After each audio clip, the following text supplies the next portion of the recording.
talking with Nathanael Boone today. And like I said, 2 years ago when I started, I can remember it because it wasn't quite 2 years ago, but we had just had Brooks, our youngest, and he's about 18 months old. And I can remember rocking him to sleep, and in my iPhone, like, I was writing notes. Like, it was like when this was really big and beginning, and writing down, like, like, the reason I'm doing this and who I want, and you were one of the guys on there. So I don't know what that means or if you should be proud or not, but I just want you to know you were.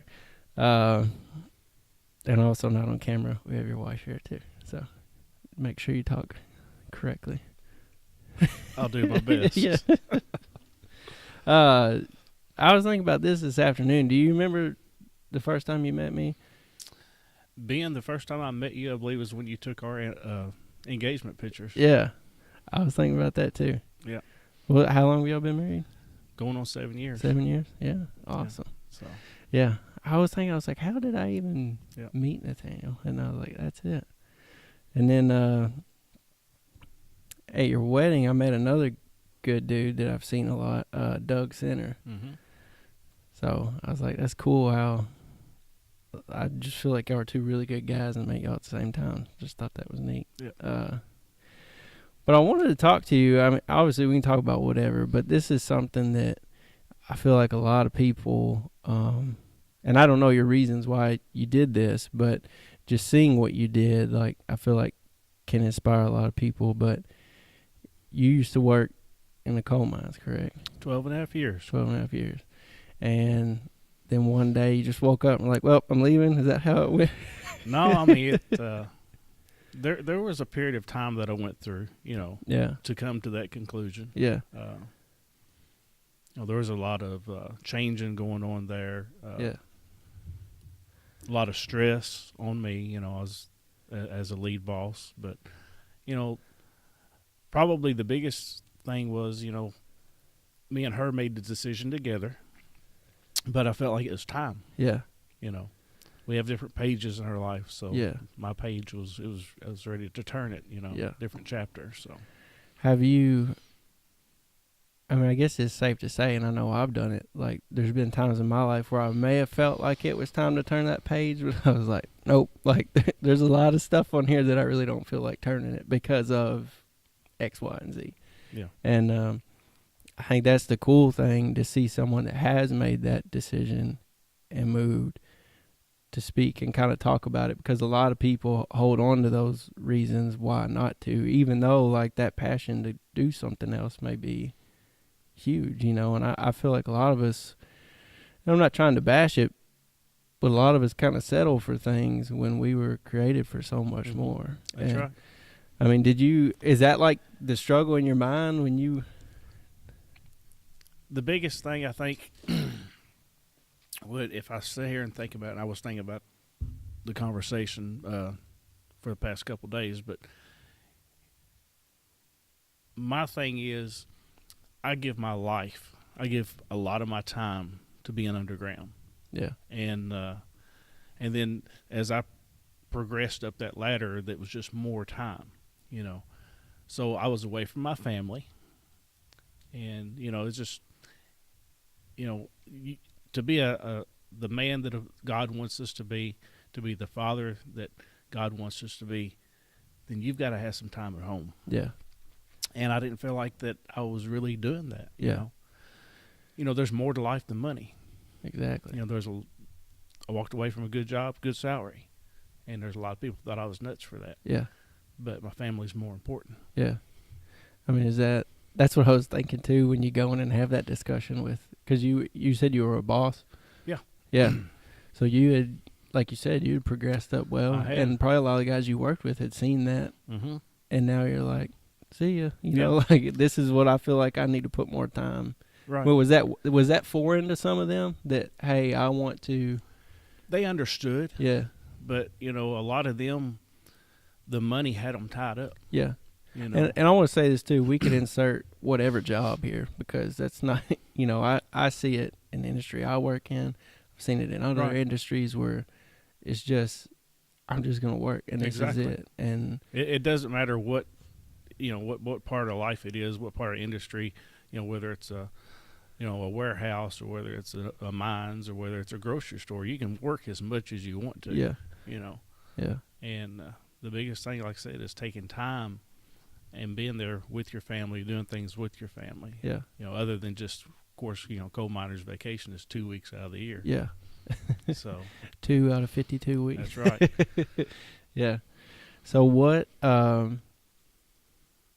It also seems kind of, I don't know what words to use, but you felt in your spirit, okay, I need to, as a father, as a husband, as a leader of a home, I need to commit more time to my home.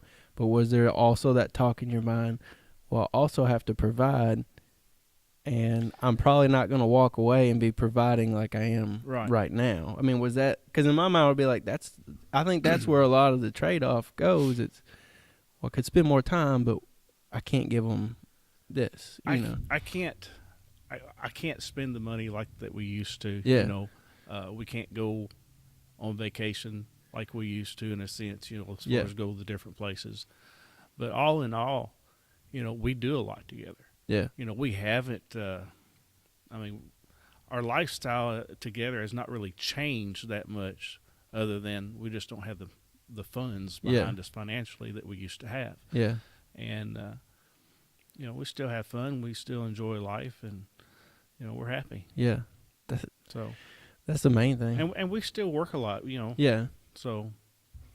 Yeah, but I would think that it's more flexible too now. It is. Though. Yeah. It is. I have a regular full-time job now. Then I have a side business also. Yeah. So it's even with my full-time job right now, she can come down if she needs something. She can call me if she needs something. Yeah. I have the flexibility to leave if I need to. I can be that husband. Correct. Because they allow that, and I can be the father that I need to be. If I need to run home for one of the kids or run to school, I can do it. Underground was a little bit harder. Yeah. I've always wondered. Go ahead. Go ahead. I've always wondered too what that's like, because sometimes it's a rough day at home for my wife and the two boys, and she's calling me at noon, and she's like, things are crazy, and I may run home and help for a minute. But what was it like getting out of the mines and you come home, because you couldn't talk during the day? Was there some days where it was like, we're just going to unload all this on you? Well, there at the end, we actually had telephones underground for the last, probably a couple of years maybe. Yeah. And so I could, if I was at lunchtime or whatever, if I was back eating, which I really didn't take a lunchtime, but, I could call and check on the kids, on second shift, before they, everybody hit the bed. I could call and say good night. Yeah.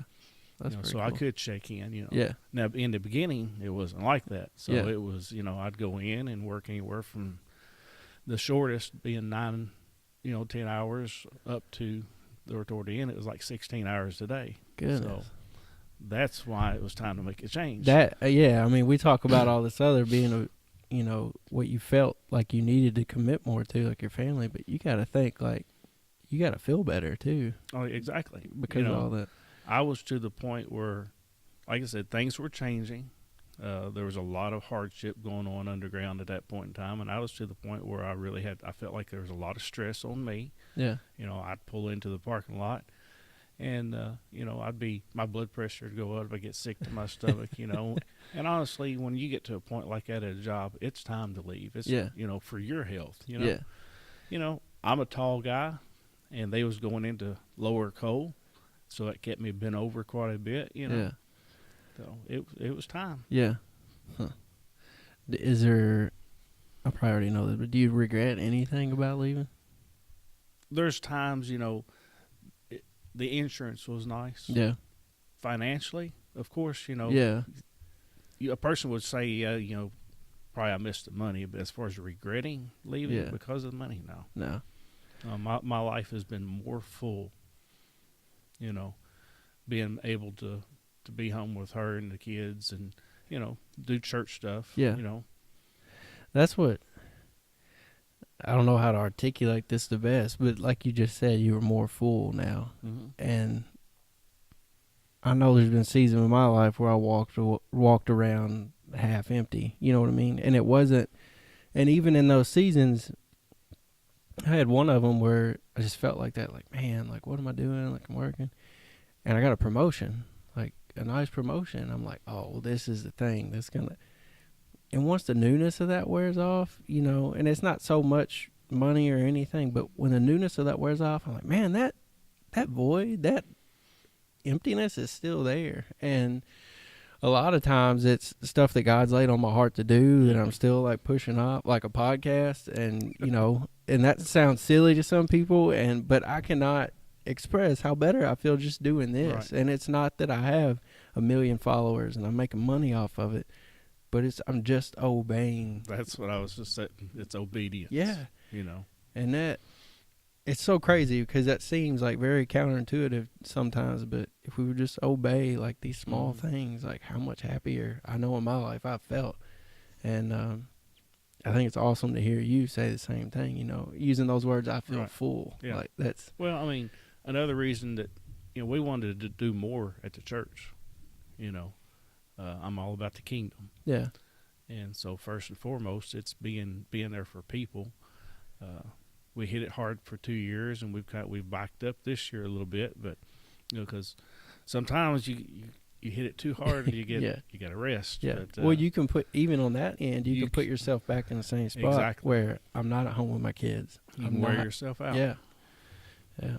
So, well, I think that's wisdom on your part to recognize that, whether it be a job or even ministry. And sometimes that sounds weird, but I grew up in a pastor's home, and I've seen that. And my parents, we've had conversations now down the road where they're like, we should have backed off in this either. Or we should have done this or that. But you learn, you go, and as long as you're open to seeing what's going on and making those corrections, like this. I think a lot of people put, we always supposed to put God first, but then I think they put ministry. Yeah. And then family. Yeah. I don't think that's really what God intends. Yeah. I don't either. I think it's just the opposite. Yeah. We got to think it all, like if it's not going good at home, like that's going to affect everything else. It will. And, I've been married almost 6 years, and I can see that, and then you can back it up to if I'm not doing what I need to do as far as being in my word or spending that time or whatever that looks like for me or whoever, if I'm not doing that, then mine and Kayla's relationship is off, and we're not communicating. And then it sounds I've heard it my whole life, but it all flows from the top, and that's exactly how it is. And I've noticed that more in the last 5 months of my life. Like, as the head of the home, like I'm responsible for a lot, and a lot of times that just comes off as, well, the house is, structurally sound and, like the elements of life, like we have food, we have shelter. I think a lot of people put it on that, but it goes so much deeper than that. Like I kind of set the atmosphere, and then as a team, we set it even more. And I don't know how I got off on that, but man, that. Well, there's more importance to the spiritual side of life than there is the physical. Yeah. Regardless of whether you're living in a trailer or a home, and if it's rugged, what matters is that you're spiritually sound. Yeah. And that your marriage is spiritually sound, and your family. Yeah. That's what matters. So when you made the switch and you're at home more, did you see those shifts, like relations? And obviously I don't think they were bad to begin with, right. But did you see a physical change? We've always had a great relationship. The change for me is because I was able to spend more time reading. Yeah. I was able to spend. I listen to podcasts. Even at work, I'm able to listen to podcasts. Yeah. So I'm constantly trying to put the word in me. Yeah. I was able to do a little bit of schooling. So that right there has built me. Yeah. So I was stale. Just be honest. Yeah. Not that I was not portraying Christ. Yeah. But I was just kind of stale in a sense. So I think that I have. I think I'm a little bit better person now than I was then. Yeah. Would you agree? Yeah, that's what I was going to say. Do you agree? Okay. She said yes. So we're good. If we're not, then she'll tell me later. Yeah. Yeah. No, and that, I think what you just said, like, there's some times where, yes, we portray Christ, obviously we're Christian. We're not doing all these quote unquote crazy things, but are we living like?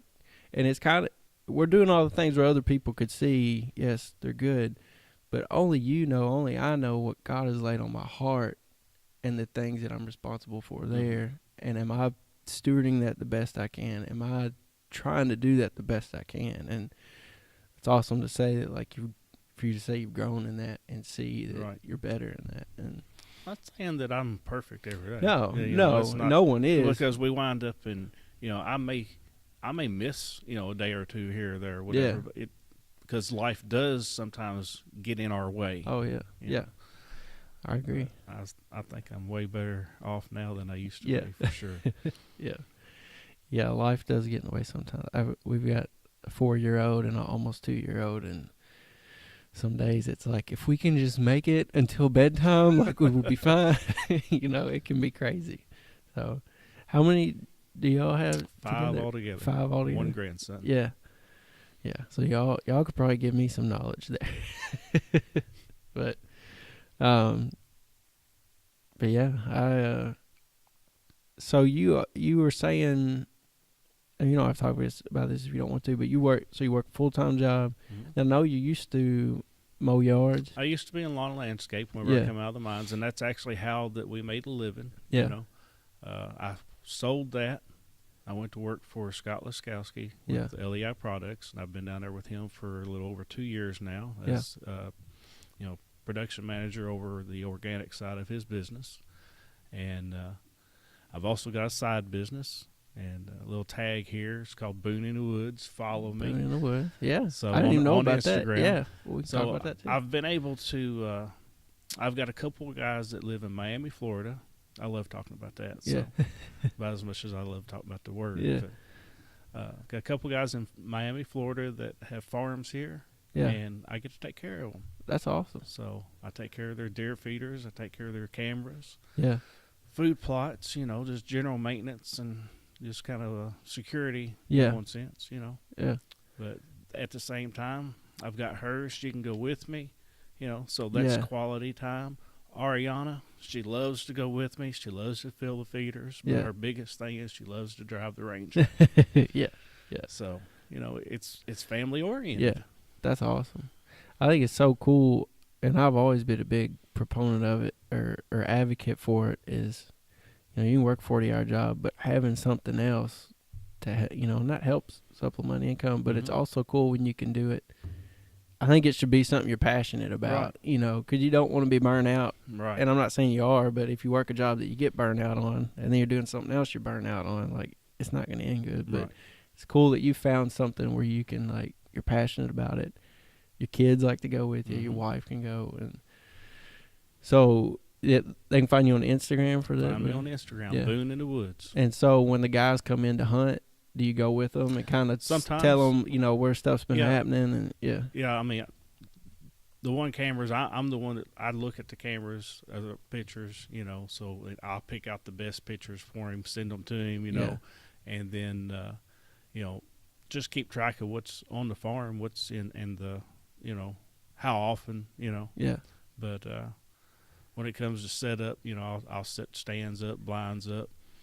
When they do come in, I have hunted with them, and then off season when they're not around, then if I want to hunt their farms, I can.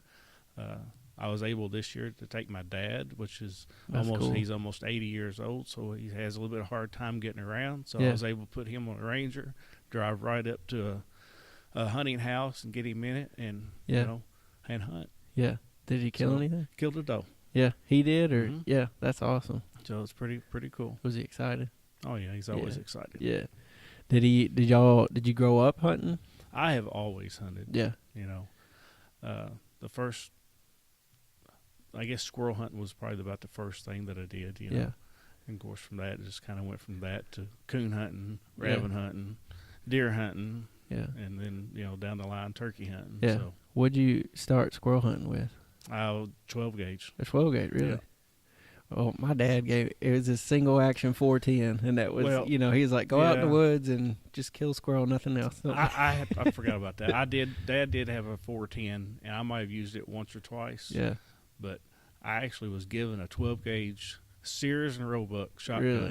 whenever I was 11, and I started using it when I was 12. Yeah, that's So cool. it's crazy. Yeah, Still got it. that's what I was fixing to ask. Yeah, Still got it. Yeah, definitely.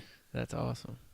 So y'all, so how long had it been like since your dad had actually been out to go hunting? Well, I mean, he goes, Yeah, but he just don't. not as He easy. don't get out. I mean, he does have a permit where he can sit in his truck. Yeah, So on my farm, I've got it where pretty much as soon as he pulls in to the driveway on top of the hill there, I've got a feeder out there for him. yeah, And, he don't even have to leave his truck. Yeah. He do whatever. If he shoots anything, all he has to do is give me a ring, and I go out there and take care of him. So, or my brother. You know.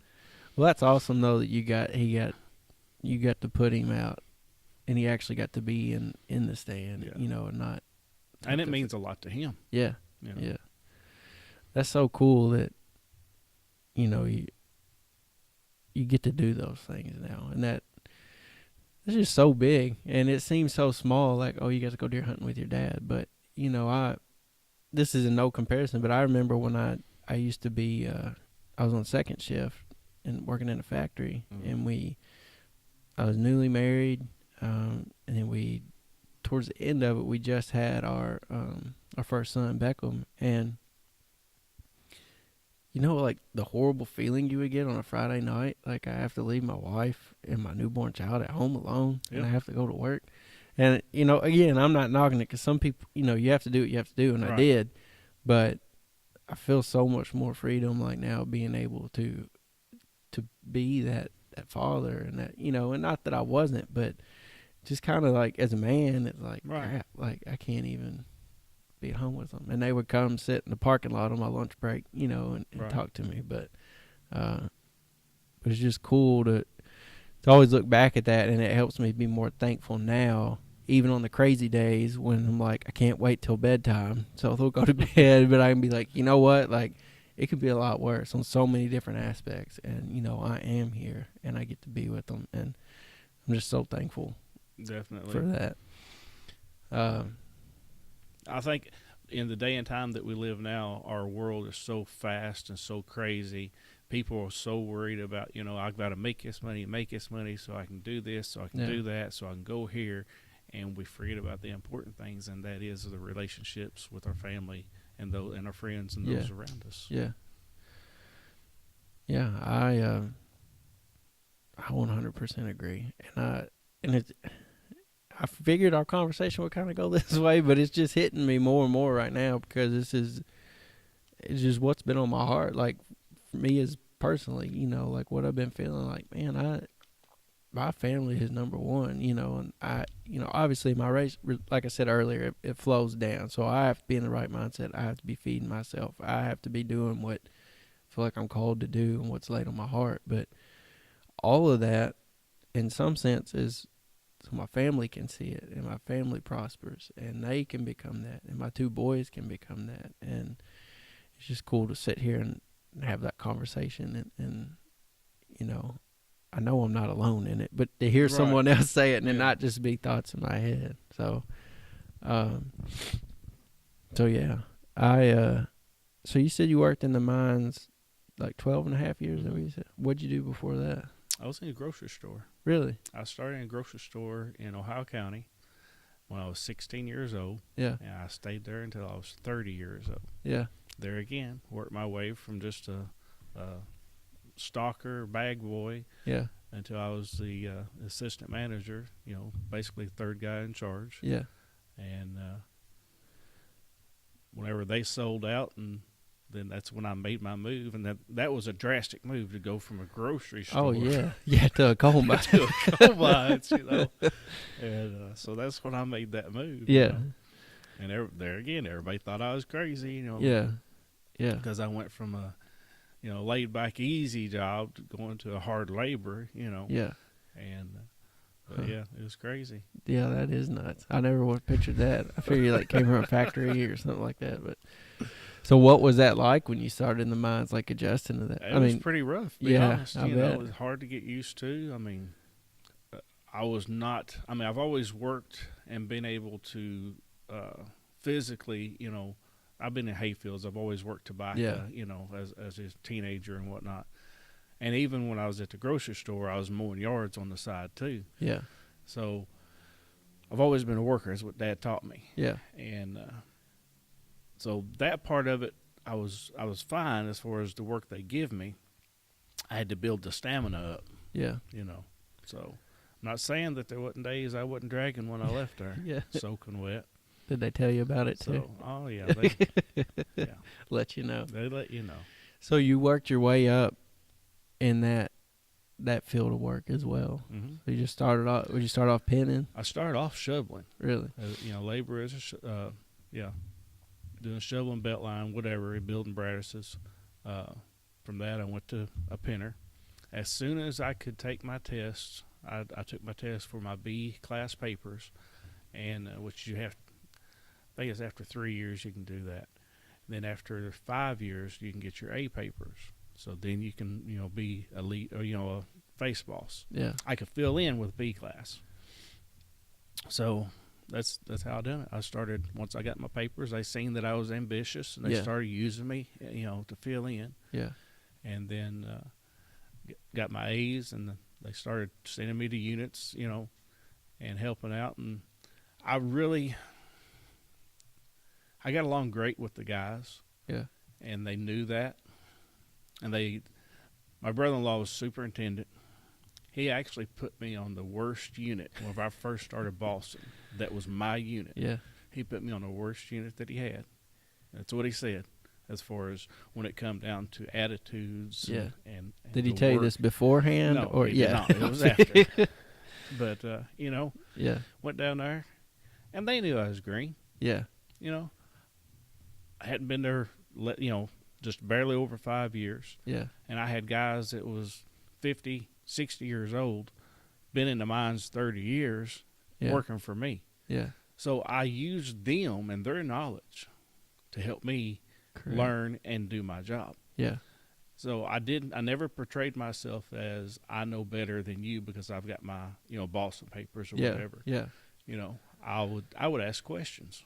What do you think? How do you think this should be done? Yeah. This is what I think, and they gained a respect for me. That's what I was going to say. The respect was there. Yeah. And we started running coal. Yeah. Huh. And they was proud of it. So there was one in particular assistant general mine manager that he took notice, and he started using me a little bit harder, a little bit, in other areas. And so he started bouncing me from unit to unit. Yeah. So then they wound up and they had 2 face bosses per unit, and then they made lead bosses, and I was able to get a lead boss position. Yeah. That's awesome. So I think there's so much I want to say right now. Okay. So starting off, and I'm kind of in this position, a promotion I got where now there's a guy, he's going to retire this year, but I've got 3 to 4 years experience, and now I'm not his manager, but like I'm his support. Like if he has problems or he's going to need a project, like I help him and we set it up. But he's got 40 some years, and he'll email me or call me. He's like, "Hey Ben, what do you?" And I'm like, "Dave, dude, like I'm here to learn from you. That's like right. I will tell you." And I think this is big. And you said this a while ago. You would say, "This is what I think, but I want to know what you think." And just having that communication and to be able to learn, and that's what I've been doing. Like, okay, this is what I think, but you tell me if I'm wrong. Like, let's work through this, and because not only do you do the right thing, then me as a green person, I learn, and I'm learning from a 40-year guy. If I had went in there gung ho and you're going to do this because I'm the boss, do you think I would not have had guys that would follow me? Yeah. But because I went in there basically, in a sense, as one of them. Yeah. I never asked one man to do anything that I wasn't willing to do myself. Yeah. I never asked them to shovel a tailpiece or whatever the case may be, that I wasn't able to either pitch in and help or do it myself, so. And there's a lot of times I did things myself because what their job was to run that coal. So the little stuff, if I'd done it, they were still running coal. Exactly. Yeah. Then they're not going to grumble because, oh man, Nathaniel pulled me off to do this, and I want to be. Yeah. Right. That's huge. And I don't know what I was gonna say, but I think that's awesome to see. This is the other thing I was thinking, that I think because of that, and you being humble and saying I'm ambitious, but I really want to learn. Like, I don't want to get in here and just show people that I'm good. I really want to learn, and that's what you did.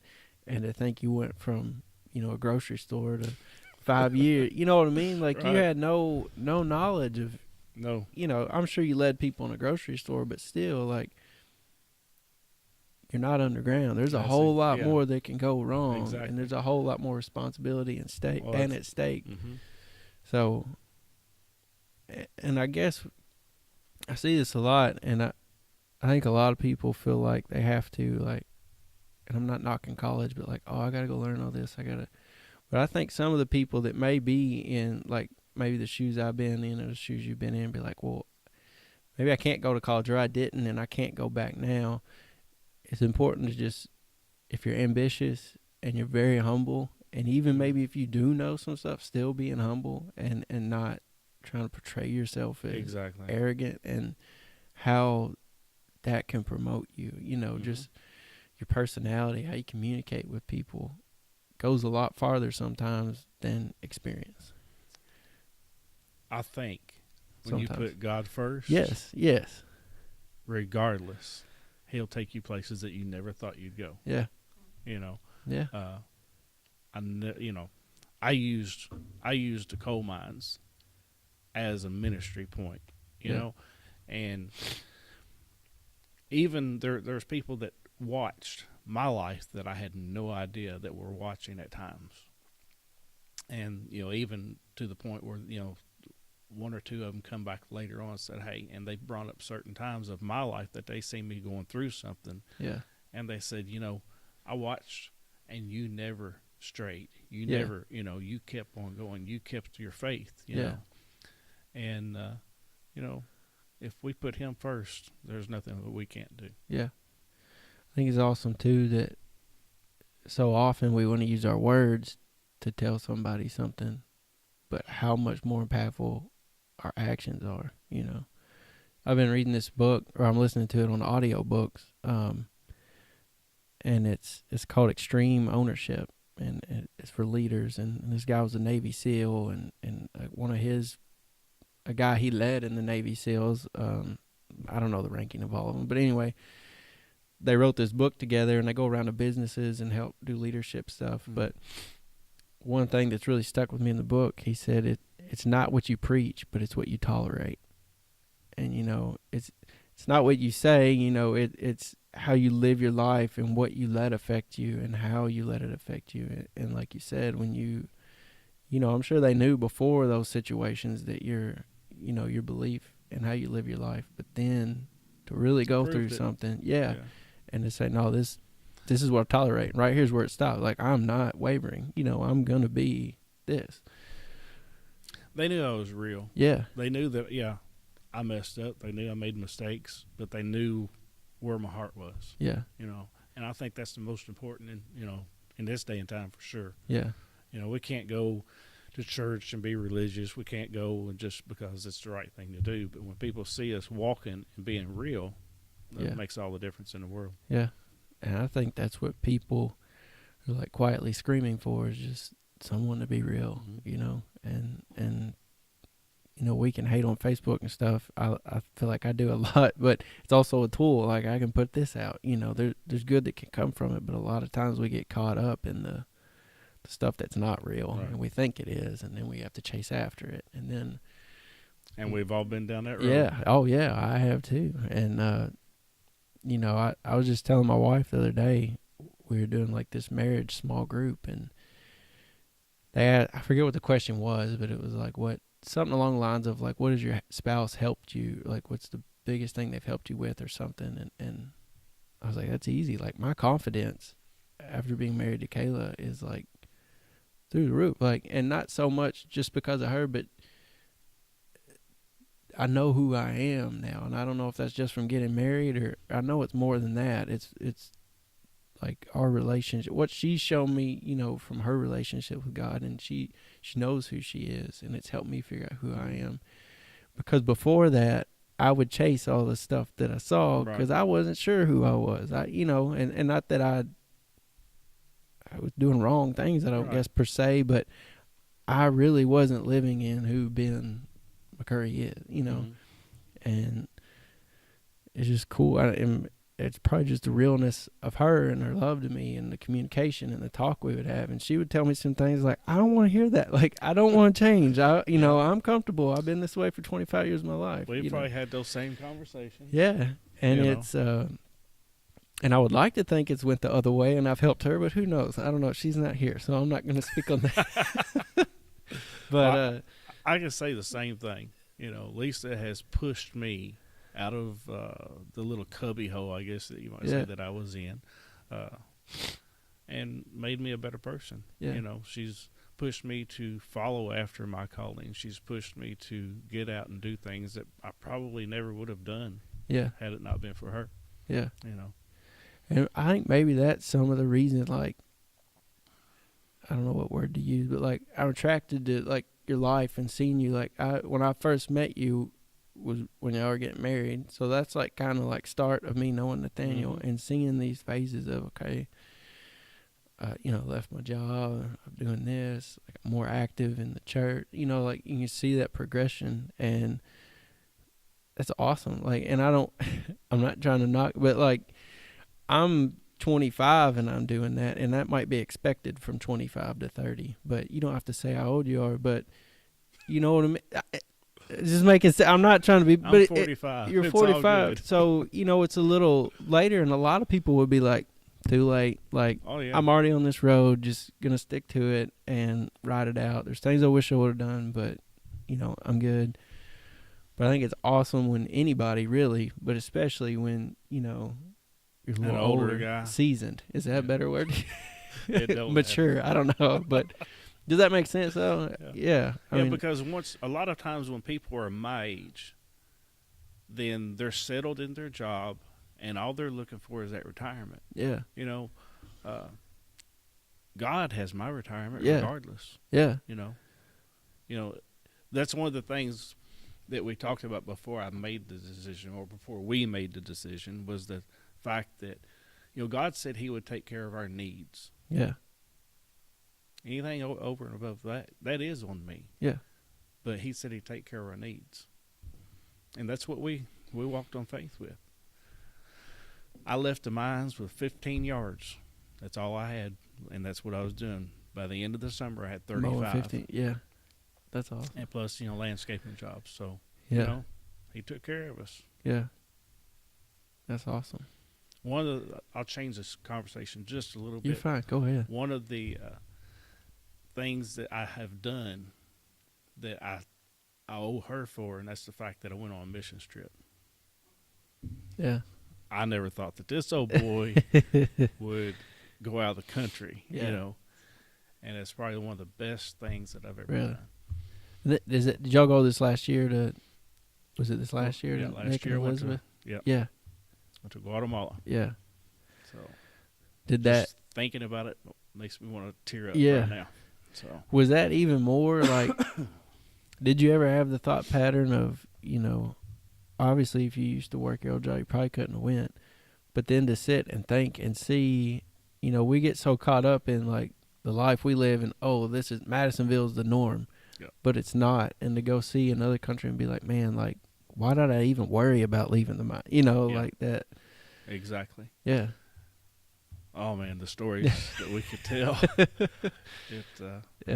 It is unreal, and we worry about so much stuff here. Yeah. And it means nothing. Yeah.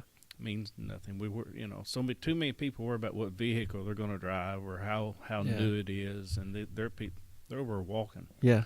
They're over riding bicycles. Whatever means of transportation, that's what they're doing, regardless. Yeah. But we've got it made here. Yeah. We live in mansions. Oh yeah. Right now off the top of my head, I don't remember the exact size. What was the houses?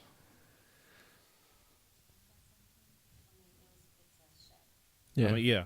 Basically, we built 2 houses over there that week that we would use in our backyard as sheds. Yeah. Small sheds. One big room and they might have a little cook stove, Yeah. not gas, fire, Yeah. or wood fire on the front porch. But and if they was fortunate, they had one LED light inside. Yeah. You know, That's what Nick, he's another one when he comes in next time. I want to have him on here. But they were in around Christmas, and he was showing me, we were talking about how you build and what you do, but he was showing me like some of the houses that they did live in before they got, like what you're saying, the Right. thing we would call an outbuilding before they got that, which is like a mansion compared to some of these.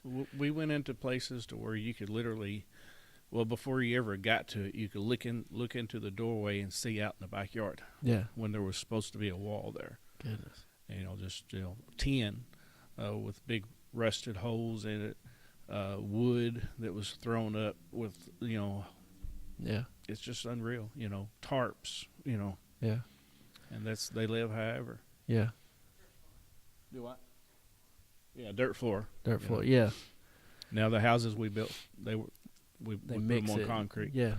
And yes, you mix it right there on the ground. Yeah. by That's what he hand. said. They dump all the stuff and then Yep. you mix it up. Yeah. So It's so great. And people don't know that, but we're sitting in the Breaking Bread building right here. I've never been on a mission trip, but a few years ago, when we were doing Breaking Bread, it was actually when it was at the Messenger.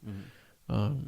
And anybody listening to this that doesn't know, Breaking Bread is a ministry that every third Saturday of the month, they provide a hot meal for anyone in need. There's no stipulation. Anyone that feels like they need a hot meal, they can come get it. They do like maybe somebody would get up and say something inspirational or give a testimony or even like a mini sermon sometimes. And then at the end, people get groceries. And it's kind of off by how many people are in their family, and it's enough groceries to give them food for a week. And my dad started this, and so we went probably, 2 or 3 years, just as it was weird in my mind because it was just like, okay, this is the thing we do. And like we got to make sure everything flows right and goes good. And I remember, I hope I don't cry now. I think it was a Thanksgiving, and we were having a Thanksgiving meal for people. And, it's no comparison to some other countries, but even in our own backyard, there's some people that live very rough and don't have certain things. And to see people come in, and I think about this a lot of younger kids coming in, and it's sad to think like this is what they think is normal, and I just kind of walked off to the back and started just bawling, thinking, you know what, like when I think of Thanksgiving, the normal that I think, is not, I think of my mom cooking and smelling pumpkin pie all day and just eating till I can't. And I kind of felt selfish then thinking about it and seeing it. But I'm like, man, I am so, so incredibly blessed. And, then you can go so many avenues with that. Why do I complain?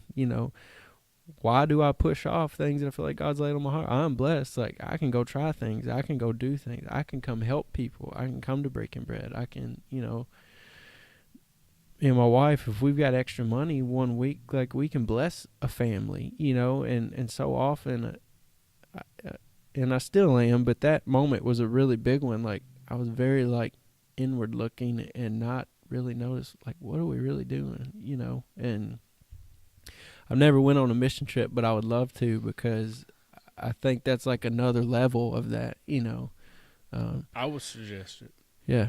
It just puts you in a total different mindset of what you have and where you come from. Yeah. And to see how they live, it just tears me up right now inside. Yeah. I guess what really hit me, the first day we were there, we done wheelchair distribution. Yeah. How many wheelchairs? You're my memory. 50, 60 wheelchairs, Yeah. And the very first one that I was able to help, it was a young man, and he came in, and his wheelchair had no rubber on the wheels. Now, it's bad enough he's in a wheelchair. Yeah. And that's the only way he can get around. But when you don't have rubber on those wheels, and it's just metal, and it's not all concrete either. Especially you get cobblestone, you get out rock, roads and whatnot like that. It's really rough on them. Yeah. And it tore me up, but all day long I cried the whole day Yeah. that we was doing this. And, of course, the house visits, seeing how that they actually live and the kids, man. I took Hot Wheels and stuff like that, Yeah. and bubble gum, candy, and Yeah. it was just a blessing just to be able to give them something that they didn't have. Yeah. And I just thought one of the last families that we actually got to visit, there's a 17-year-old young man, and he worked in the collected sap from the trees. I can't even think what gum trees. And I had a pocket knife with me. Yeah. I don't know why, but it's like the Lord just kept saying, "Give your pocket knife to him. Yeah. Give your pocket knife to him." So I handed that to him, and the biggest smile Yeah. on his face, and just to have something like that, Yeah. he was tickled to death. That's awesome. Smiled, and up until that point, he never smiled while we were there. After that, he smiled the rest of the time.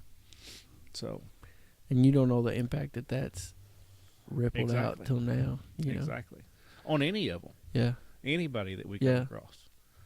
So, we've seen people get saved, Yeah. while we were there, and that is the ultimate goal. Yeah. That's awesome. I mean, it's awesome to help them, but when we can help them in a spiritual manner, Yes. that's Yeah. more important. So what, when you handed that to him, and I think I've done this before. I felt like, and I don't know how to explain it really, but like just felt something on my heart, like I need to help that person. And there's been times I have, there's been times I haven't, and like you said, it was cool that you physically saw something. This guy does not smile, and who knows what he's thinking, what he's, the dialogue he's having about his life and stuff. And for you to then obey that and hand him something and to physically see, that change. The change, yeah. And I think it's huge that, like, when we feel that on our heart, no matter how awkward you may think it will be, and some things may be really awkward and you may need to really make sure it's God, but you know what I mean? I don't know any example, but like, if you feel that, to obey it, because you don't know, you only know half the story. You only know what God's laid on your heart, not what they need, and that's awesome. There's that obedience word. Exactly. We talked about Yeah. earlier. Yeah. So, I mean, we were already there, and we were already giving them food. Yeah. We were already giving them clothing and Yeah. shoes. Yeah. But still, he wasn't even, But just that one. Yeah. And you got to think about that, I can't speak for him, but he may be like, why am I still upset? Like, I just wish that my job that I do could be easier. And, God, thank you for all this other, and then to help that. That's so awesome. Yeah, and I've Nick and we call her Busy instead of Izzy because my little boy back home calls her Busy. So Nick and Izzy, Elizabeth, they come in and tell us stories, and it's just like we're all bawling. And like I said, I want to have Nick on. His story of how he got there, Yes. like that's nuts. Yes. You know what I mean? And it kind of parallels to some of the stuff that you've talked about today. But yeah, I just think it's awesome, man. And I want to say this: I don't directly talk to you all that time, but like seeing your life and what you've done, like it's been an inspiration to me. And that there's 3 things I wanted to do with this was just with these podcasts is to inspire, to teach, and to launch. To be able to inspire people. If somebody can come on and teach us something, and then if somebody's starting something new, like to help them launch and just to help them get them out there. And but you were very inspirational to me, and I want you to know that. And it's not like I've known you a whole lot. We probably talk more right now than any other time combined, but it kind of goes back to, okay, I kind of know, I know Nathanael, how he lives his life, but then through seasons of I'm doing this, how you've stayed true to that, I think it's awesome. And I'm humbled by that. Yeah. And that's one of the things, I don't know if you remember, you made a comment, I believe it was when Nick and Izzy were at Merge, one Thursday night. I don't remember exactly what it was you said, but I went back and told her. I said, I never knew that you were looking, and that Yeah. we don't know. We don't No. know who's looking and Mm-mm. watching. Yeah. And I'm proud of you. I'm proud of what you're doing Yeah. here, I appreciate it. and I think it's awesome. I think you're going to go far. Yeah. We'll see. Thank you, sir. All right. Well, thank y'all for being here, and